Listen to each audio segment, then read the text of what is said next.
Bienvenidos al espacio de la entrevista, esta instancia que nos damos para profundizar ciertos temas de contingencia, repasar lo que está pasando también en la arena política y otros temas más. Es por eso que agradecemos la visita de Paulina Núñez, nuestra diputada por el cuarto distrito, digo. ¿Cómo está, diputada? ¿Cómo le ha ido? Muy bien, Juan Andrés, muchas gracias por la invitación y un cariñoso saludo también a todos los televidentes de tu programa de la entrevista. Agradecerle, como siempre, que se dé el tiempo para profundizar ciertos temas, conocer también del trabajo legislativo, por sobre todo, porque hay siempre interés. ¿Qué pasa con los parlamentarios? ¿Están en la zona? ¿No están viniendo? ¿Están trabajando por la zona? Que son las interrogantes que surgen también más en este tiempo de campaña, donde vemos que hay mucho descontento en la ciudadanía. O que aparecen algunos. Aparecen otros también trabajando en terreno que no se habían visto por ahí. Otra cosa, diputada, y que es importante y que ha sido un tema transversal en el último tiempo, son los temas de contaminación y cómo se avanza en ello. Hace muy poco el puerto de Antofagasta anunciaba con bombos y platillos una serie de mejoras que tiene que ver con estos containers volteables, sellados, que va a venir a cambiar un poco el sistema, que incluso se habla de la eliminación de algunos galpones al interior de ATI, Antofagasta Terminal Internacional, el lado privado.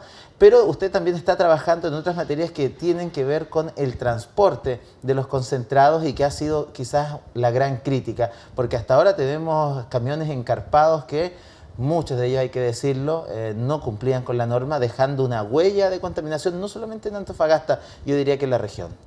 Sí, a ver, cuando a mí me toca asumir este cargo de elección popular, yo me pongo de meta dos grandes proyectos de leyes, más allá, por supuesto, de las gestiones que uno haga, las reuniones que sostenga o lo que pueda ir apoyando a distintos municipios, necesidades que surjan de la región, que es poder tener una nueva ley de migración con propuestas locales, por eso es una meta, cierto, personal o transversal con los demás parlamentarios elegidos en ese minuto, en esa elección, y, por supuesto, poder aminorar la contaminación que tenemos en nuestra comuna, en nuestra región.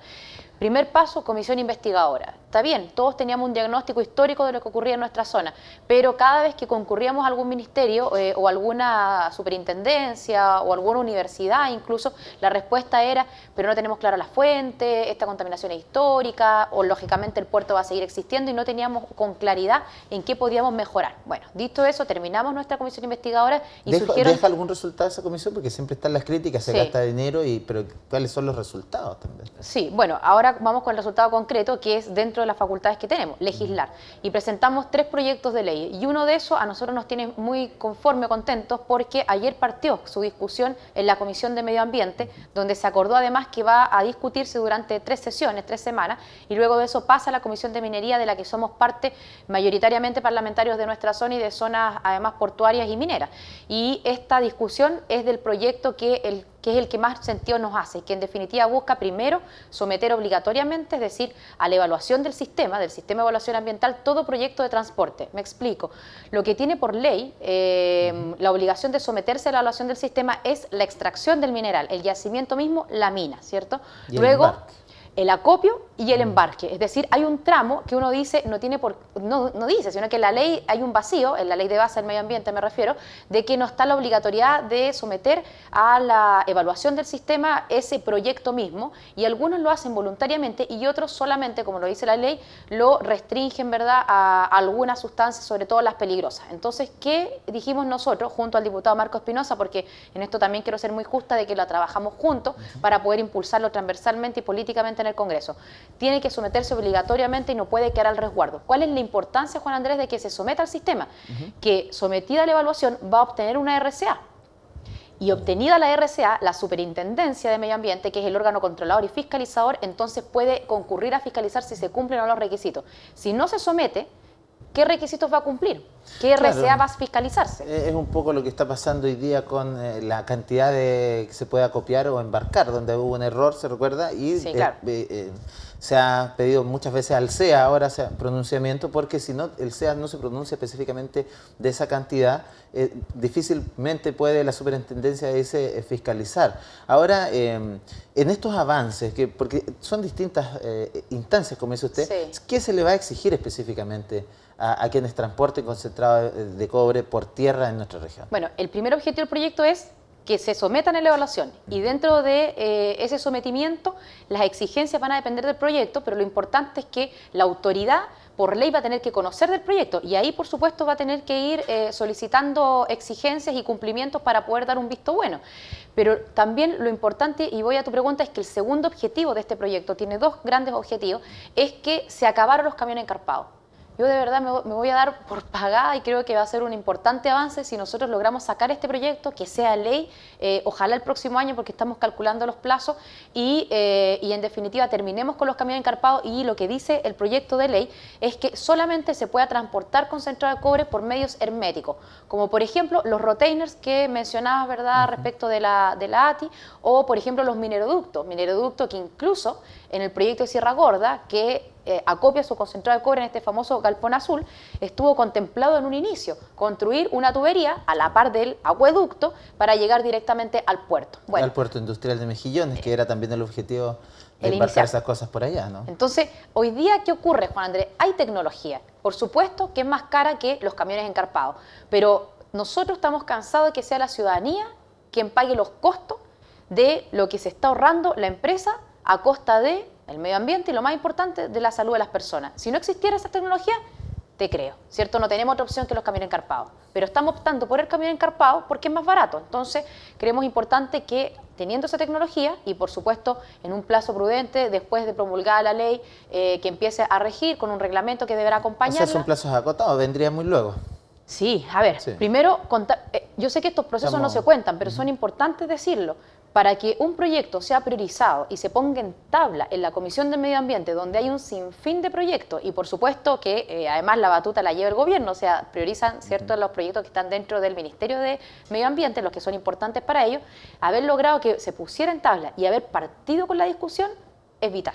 Luego de eso, haber acordado que el medio ambiente solamente esté en 3 sesiones también es muy importante, porque si uno no fija un plazo, se discute eternamente con el objetivo que no salga. Y quizás, como decía usted, ese trabajo conjunto, más allá de los colores políticos que se da con el diputado Espinosa, que obviamente es del sector radical del oficialismo, y qué bueno que se dé eso en pos de la región, y quizás eso hace también que se viabilicen y que se tomen en cuenta por parte del Ejecutivo. Mira, ¿ahí qué pasó? Terminó la Comisión de Medio Ambiente, yo presenté un proyecto con también parlamentarios transversales. El diputado Marco Espinosa también presentó el suyo, similar, teníamos pequeñas diferencias, pero la matriz era la misma, con otros parlamentarios. Y nos dimos cuenta que, por supuesto, cada uno trataba de empujar el suyo y de esa forma al final no se avanzaba con ninguno. Así que retiramos cada uno de los proyectos y redactamos un tercer proyecto, con firma de ambos y o invitando además, digamos, a parlamentarios de otras bancadas para poder tener los votos. Y eso también hay que decirlo, porque eso muestra que uno tiene que poner por delante el interés de la región, antes de quien firme el proyecto. No, y es un poco lo que busca la ciudadanía en estos días y lo que está exigiendo de sus representantes, que de una vez por todas finalmente haya elementos concretos de legislación para la zona y un trabajo que busque precisamente el beneficio de la región. Vamos a ir a temas políticos, porque también hubo una semana bien convulsionada en lo político. Vamos a empezar por el desafuero de la ministra Blanco. O sea, la interpelación que se realizó en el Congreso, y cómo este proceso lo evalúa usted y cómo un país ve que están funcionando quizás la institucionalidad, pero también una situación bien particular, hay que decirlo, con el presidente ahí de la Cámara, también como entre juez y parte. Es bastante extraño y eso la gente tampoco lo entiende mucho, ¿no, diputada? Mire, esto tuvo de todo, tuvo de llantos, garabatos, juez y parte, sin respuesta. O sea, lamentablemente uno ve que en un instrumento establecido en nuestro reglamento de la Cámara de Diputados, que además yo creo incluso que se ocupa poco, a veces surge el cuestionamiento en las propias bancadas de los diputados de ¿será necesario interpelar? Esto ya se está tornando siempre como un show y no ganamos nada con esto. No, yo creo que es bueno y un rol de oposición y de fiscalización traer a los ministros al Congreso que respondan lo que muchas veces te dicen solamente entre 4 paredes, en reuniones entre parlamentarios y ministros, y que se lo digan a todo Chile y que todo Chile se entere lo que está pasando. pasando. Creo que eso es vital para la democracia y para poder también exigirle al gobierno que esté de turno que responda. Pero efectivamente, ¿qué pedimos nosotros días antes en la interpelación? Que el presidente de la Cámara de Diputados, el diputado Pablo Andrade, se inhabilitara porque lógicamente que dudábamos cómo iba a ser el manejo que él iba a dar a esta interpelación, por ejemplo, cuando la diputada Sabat preguntara por la pensión de su ex señora. La verdad es que él no se inhabilita y luego de eso conversa con la diputada. Yo estuve presente en esa conversación en donde le dice: yo voy a dar todos los resguardos, hagan las preguntas que hagan, incluso si las tribunas, porque es público, ¿cierto? Hay invitados a la interpelación, interrumpen, se detiene el tiempo porque hay tiempo corriendo y vamos a asegurar eso. Y la verdad es que yo creo que él cumplió, eso también hay que decirlo. Algunos dicen, bueno, se escuchó el nombre de su ex señora y no le quedó otra que quedarse en silencio. Que todos tenían ahí algo que ver, que es extra político incluso más encima, porque hay relaciones que se dan ahí más allá de la arena política, pero yo diría que lo preocupante es también estas situaciones que se dan donde tenemos un organismo, porque muchas veces, claro, y la gente lo siente también, se da esta interpelación como parte de algo también bastante mediático, que tiene un ceremonial bastante particular también, pero mucha gente también espera el debate con los temas de fondo. A ver, estamos hablando de una ministra, primero, que es la última que queda del llamado círculo de hierro de la presidenta Bachelet. Sale Peneiglillo, sale Arenas, salen un par de subsecretarios y queda ella, digamos, sosteniendo este barco dentro de este círculo que la ha acompañado en las distintas campañas y en el primer periodo también de su gobierno. Y además no solamente es una de las últimas que queda, sino que hoy día salió la última de IMARC, es la ministra con un rechazo histórico, es la ministra que ha tenido el mayor rechazo en forma histórica dentro de la IMARC, desde que esta empresa empieza a tomar las encuestas con el respaldo que todos sabemos tiene a IMARC. ¿Y cree usted que eso rebota también en la evaluación a la presidenta, que hoy día llegó también a un 22%, una de las más bajas históricamente? Cada vez que viene una encuesta, viene una marca histórica. ¿Tiene relación con eso quizás también, cree usted, con el entorno de la presidenta también y de las decisiones que se están tomando? Sí, claro, porque por último, si uno viera una presidenta que lidera, que la saca del cargo, que toma medidas concretas, que modifica y conociéndose todo este cuento de las pensiones, manda de forma inmediata una reforma al Congreso, o directamente la propia ministra dice, mire, acá hay situaciones que si bien pueden ser históricas, que es la única respuesta que le escuchamos en relación a lo que ocurre en Sename, en Gendarmería, lo que ocurrió en su minuto en el registro civil. Estaba la presidenta de los trabajadores, Nelly Díaz, ¿te acuerdas cuando toma revuelo después del paro nacional, que tantos días tuvo a este servicio paralizado?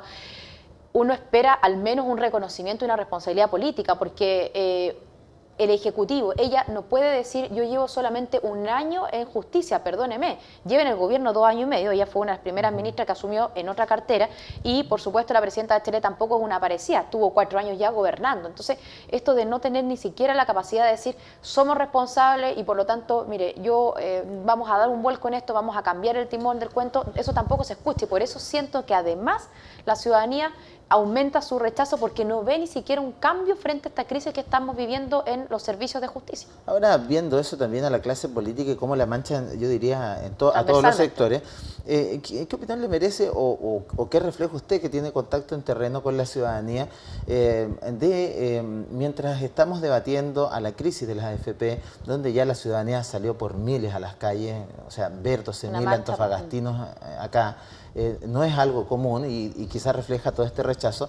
Mientras uno ve las pensiones miserables por un lado, ve estos arreglines por el otro lado, donde hay pensiones millonarias, donde sí el Estado, porque más encima es plata de todos los chilenos, no es una plata que venga de las instituciones, no, es plata de todos los chilenos, que va a subvencionar estas pensiones millonarias. ¿Cómo lo ve usted en la gente y qué va incubando en la gente este tipo de cosas? Yo espero, Juan Andrés, y en años electorales, tenemos un año de elección municipal y el próximo año parlamentario y presidencial, y ojalá de los gobernadores regionales, podemos entrar en ese tema más adelante, pero que la ciudadanía reacciona, pero solamente en las redes sociales, porque donde realmente tiene que reaccionar, que es con su mayor poder, que es el voto, se vuelve a elegir a los mismos sectores que han abusado, o a los mismos ya, incluso yendo más al detalle, parlamentarios o gobiernos, en fin, que han abusado enormemente. Yo sé que esto es transversal, en eso yo creo que ni dudarlo, ni cuestionarlo, ni tratar de salvarse, pero creo que es importante entender que, por ejemplo, si estamos hablando de un gobierno que no hizo ni más ni menos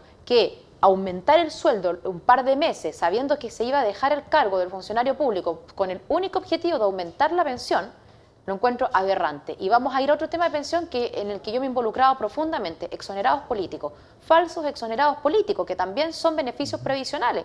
En Chile existen más de 74.000 exonerados políticos, personas que reciben ese beneficio, que nosotros no cuestionamos. Fue discutido por ley, aprobado por supuesto, y todo aquel que perdió su trabajo por motivos políticos en dictadura le tiene que llegar un beneficio previsional, se votó y ahí está, sin discusión. ¿Cuál es nuestro tema? Los que ni siquiera habían nacido, los que tenían 5 años supuestamente fueron despedidos, los que se consiguieron certificados truchos de parlamentarios, incluida la hoy abanderada presidencial de Isabel Allende. ¿Y sabes qué es lo peor de todo esto? Que habiendo la Contraloría dicho que 3.000 de ellos eran falsos, hace ya 3 años atrás se les sigue pagando. Es decir, no hay voluntad política de decir cortemos con este abuso. Y esa es, me atrevería a decir, la segunda interpelación que vamos a ver en estos meses. Lo que pasa es que ahí también uno ve como una ley de compensaciones. Tú hiciste esto, no, pero ustedes tienen esto otro. Y lo que ve la ciudadanía es que los políticos en general están metidos en chanchullo. O sea, y eso es lo que queda al final del día. Sí, pero detectado el abuso, lo que es peor aún, por eso lo reitero, es que el gobierno que esté de turno no sea capaz de cesar ese abuso. Y no por una fiscalización, por ejemplo, que se haya hecho en una comisión investigadora en la Cámara de Diputados o en un partido político de oposición. No, la Contraloría revisa 9.000 casos de exonerados políticos y de esos 9.000 detecta que 3.000 son falsos. Envía esta información al gobierno y el gobierno lleva 2 años y medio y todavía no cesa el pago y a estos personajes se les sigue pagando. Vamos a ir a otro tema que tiene que ver lamentablemente también con corrupción y también con malas prácticas, lo que faltaba el ejército también con todos estos temas que han sido públicos a través de diferentes también investigaciones periodísticas. Ahora surgen voces para decir que la ley reservada del cobre debe por lo menos llevarse al debate y buscar, para algunos derogarla incluso, y para otros por lo menos darle algunas indicaciones para ver qué se hace con esos recursos y que no vayan directamente al ejército, y que el ejército sea, obviamente también recibir sus recursos, pero que pase por el Parlamento con una aprobación de presupuesto como es en todos los organismos. Así ¿Cómo es. lo ve usted? Yo voté a favor, o sea, yo soy miembro de la Comisión de Defensa de la Cámara de Diputados y por lo tanto me tocó estudiar el proyecto de derogación de la ley reservada del cobre, que a todo esto no es que esté recién surgiendo, o sea, llevamos años ya discutiendo modificaciones, discutiendo en el país, me refiero a modificaciones y derogaciones de estos proyectos. Y cuando llegué a la Comisión de Defensa, mi primera sensación y respuesta era no derogarla, pero no derogarla para que siguieran existiendo recursos en las Fuerzas Armadas. Yo creo profundamente, y tiene que ser así, que las Fuerzas Armadas, como cualquier otro ministerio u otra necesidad dentro de nuestro país, tiene que estar financiada. Ahora, ¿por qué tiene que ser de una ley reservada, que no sepamos cuánto es en el detalle? Sabemos que es un porcentaje, ¿cierto?, el 10%, pero que incluso hoy día el presidente Coelho esté pidiendo esos recursos, eso hay que transparentarlo. Es tiempo de transparencia, es tiempo de que se conozca, así que voté a favor de que se derogue la reserva, por decirlo de alguna forma, pero sí voy a pelear que existan recursos, por ejemplo, a través de un presupuesto plurianual, como dices tú, discutido en el Congreso, con algunas reservas como corresponde a los temas de defensa y de estrategia, pero en general que sepamos, ¿cierto?, cuánto está llegando y por lo tanto que sepamos también en qué se está gastando. Brevemente, porque se nos acaba el tiempo, estamos a puertas de las campañas municipales y que se inicie una campaña más bien dura. Lo decíamos, hay muchos candidatos acá en la zona y para juicio de muchos falta propuesta de ideas y la forma que se está haciendo campaña. ¿Qué opinión le merece cómo se han estado desarrollando precisamente este pre-campaña, vamos a decirlo, porque todavía no se puede poner el nombre de campaña, pero hay que decirlo, con regalos de lentes, regalos de comida en campamentos, como lo hace quizás su abanderado, o otros ocupando incluso la plataforma municipal que tiene el municipio. ¿Qué le parece cómo se ha estado dando el debate también? Yo creo profundamente que esta es una campaña muy distinta a los años anteriores. Primero porque la ley que aprobamos deja muy restringida incluso la publicidad. Ayer surgió incluso una interpretación del CERVEL respecto a la no utilización de redes sociales y por supuesto con proyectos que ingresamos en el Congreso ayer transversalmente revierte esa interpretación y ahora se pueden ocupar. Lo pongo de ejemplo porque ya era rayando incluso en ese detalle. Se acabaron los grandes carteles, ya no se van a poder ocupar y el periodo de campaña queda reducido a 30 días, casi los días de octubre, para todo lo que conocemos propiamente tal de la campaña y solamente para medios de comunicación otros 30 días más. Todavía falta. Lo que nos gustaría, como dices tú, y yo concuerdo en eso, es escuchar más ideas porque creo que va a ser una elección donde, al ser voluntario el voto y habiendo tenido la abstención que conocimos en las elecciones pasadas, incluso parlamentaria y presidencial, que históricamente son las que más uno concurra a votar, uno ya está calculando que van a ir pocas personas y muchos candidatos. Y por lo tanto, algunos, la autoría elegida con muy poco porcentaje, muy poca representación. Pero frente a eso, yo también soy una convencida de que el que tenga una buena idea, el que logre convocar a la persona que uno reconozca, por esa persona sí se van a levantar a votar. Y bueno, ni que hablar, por supuesto, de nuestro candidato, de Manuel Rojas, que por supuesto estamos todos detrás apoyando y ¿Cómo en le un afecta programa. que el voto esté cada vez más dividido en la centro-derecha con la irrupción de Slaine Portilla? Está ahora dividido el voto entre Karen Rojo, Slaine y también don Manuel No, Rojas. yo creo que a nosotros, a Manuel Rojas, a nuestro candidato, incluso le juega a favor que haya muchos candidatos, porque es una persona conocida, con trayectoria, con ideas claras también, siempre ha estado y uno sabe cuál es su domicilio, y no a personas que le hemos escuchado que se han paseado por distintos partidos políticos dependiendo del cupo. Y yo creo que esa división hoy día no se da en un sector, se da en la comuna. Hay tantos de la nueva mayoría, hay tantos de Chile Vamos o Ex Alianza, ¿cierto? En definitiva, yo creo que lo que hay que hacer es votar por la persona, pero sabiendo de dónde es esa persona. Gracias, diputada, por repasar todos estos temas. Gracias a ustedes también por siempre estar en sintonía e informarse con nosotros. Continúen las pantallas de Antofagasta Televisión, hay más programación preparada para ustedes. Por su atención, muchísimas gracias.